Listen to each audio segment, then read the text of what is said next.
군사사건으로 징계받으면 그걸로 끝이냐? 그게 아닙니다.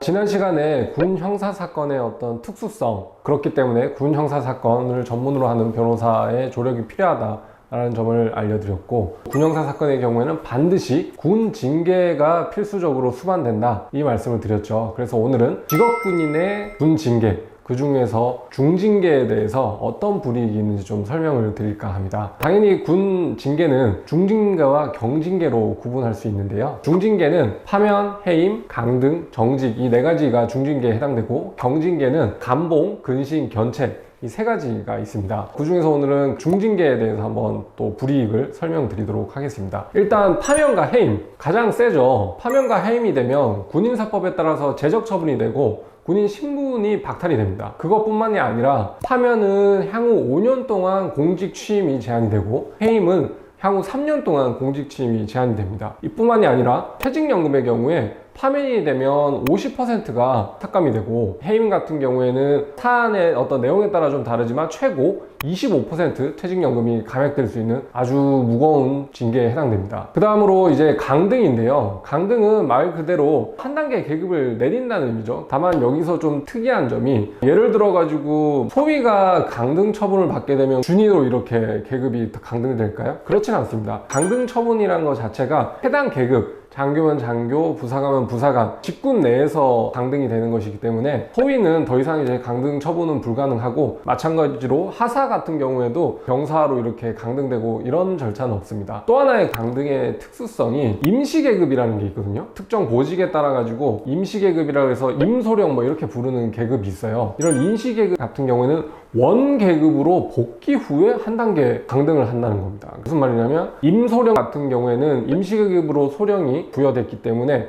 원계급인 대위로 복귀하고, 그 다음에 한 단계 강등하면 중위로 강등이 되는 거죠. 그러니까 어떻게 보면 두 단계나 강등이 된다는 점에서 굉장히 좀 불명예스러울 수가 있죠. 네, 마지막으로 정직 처분이 있는데요. 정직 처분은 말 그대로 직무에서 배제하는 겁니다. 더 이상 일을 할 수 없게 만드는 처분인데, 정말 이게 특이한 게 일반 공무원들과 다르게 군인은 정직 처분을 받아도 출근 의무는 있습니다. 반면에 이제 군무원 같은 경우에는 출근 의무가 없어서 출근을 안 하는데, 군인들은 출근을 하죠. 그래서 어떤 게 다르냐면, 군인분들은 월급의 3분의 2가 감액될 뿐 3분의 1은 급여를 받습니다. 왜냐하면 출근을 하니까요. 반면에 공무원분들도 최근까지는 군인들과 마찬가지로 3분의 2가 감액돼서 3분의 1 월급을 받으셨는데, 이제 더 이상 출근 의무가 없기 때문에 급여 주는 것이 바람직하지 않다라는 의견이 있어서 최근에 개정이 돼서 이제 급여를 못 받게 됐다고 하시더라고요. 자, 그러면 군 형사사건에 연루되면 형사사건 플러스 군 징계가 필수적으로 수반된다고 했는데, 그러면 군사사건으로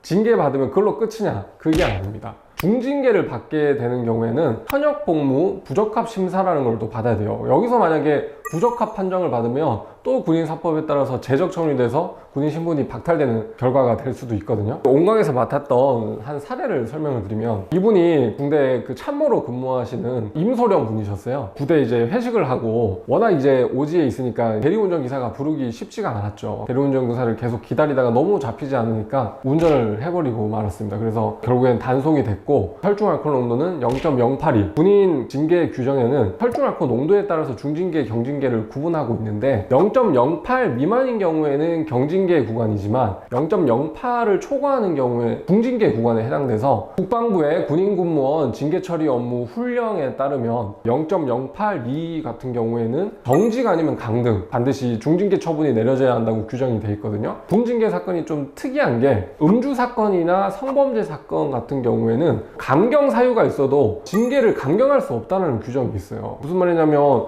0.082에 대해서 해당되는 군 징계가 강등 아니면 정직이 있는데, 강등에 해당되는데 감경 사유가 있다고 정직으로 이게 깎을 수는 없다는 거예요. 그냥 처음부터 정직을 받든지 해야 되는 거예요. 임소령 같은 경우에는 제가 앞서 말씀드렸다시피 강등은 원 계급으로 복귀한 후에 한 단계 강등을 하니까 중위로 강등될 수 있는 위기에 처하니까 반드시 경한 처분인 정직을 받아야 되는 사건이었어요. 그래서 저희 온강에 군 형사사건 전문 TF팀을 구성을 해서 그 사건에서 굉장히 양형 자료를 충실하게 저희가 냈죠. 그래서 0.082 혈중 알코올濃度그렇게 높지 않다는 점을 잘 어필을 해서 다행히 강등이 아니라 정직 처분으로 마무리될 수 있었습니다. 정직 처분이 되면 1개월 이상 3개월 미만의 그런 기간 동안 정직 처분을 받게 되는데, 우리 의뢰인 같은 경우에는 정직 1개월, 정직 중에서도 가장 경한 징계를 받으셨습니다. 네, 그래서 이게 정직 처분으로 끝났지만 또 여기서 끝이 아니라고 했죠. 정직도 중징계 처분에 해당되기 때문에 이 징계 절차가 끝나면 현역법무 부적합 심사를 거치는데, 이 단계에서 역시 저희 온강의 군형사건 전문 TF팀이 법률적으로 조력을 합니다. 의견서를 제출해서 양형 자료를 충실하게 제출함으로써 적합 판정을 또 받으셨습니다. 그래서 지금도 군 생활을 계속 할 수 있고 다행히 소령으로 계속 군대 생활을 하고 계십니다. 이렇게 단순한 음주운전 사건 경우에 사실 민간인 같은 경우에는 혈중 알코올濃度가 0.08이 넘지 않고 초범인 경우에는 그냥 벌금 내고 끝날 수도 있겠지만, 군인 같은 경우에는 군 형사 사건, 그 다음에 군 징계, 그 다음에 현역 복무 부적합 심사, 이 세 단계를 통과해야 되고, 거기에 어느 한 단계로도 걸리면 군인 생활을 더 이상 못할 수 있기 때문에 반드시 군 형사 전문 변호사의 조력이 필요한 부분이라고 생각됩니다. 저희 온강에 군 징계 사건으로 이제 문의를 주시게 되면 1차적으로 군대 내에서 실제로 징계 업무를 담당했던 수사관 출신 전문위원분이 상담을 통해서 구체적인 징계 절차와 예상 징계를 설명드릴 수 있으니까 그 부분 참고하셨으면 좋겠습니다. 오늘 영상 도움이 되셨다면 좋아요와 구독, 알림 설정까지 부탁드리겠습니다. 감사합니다.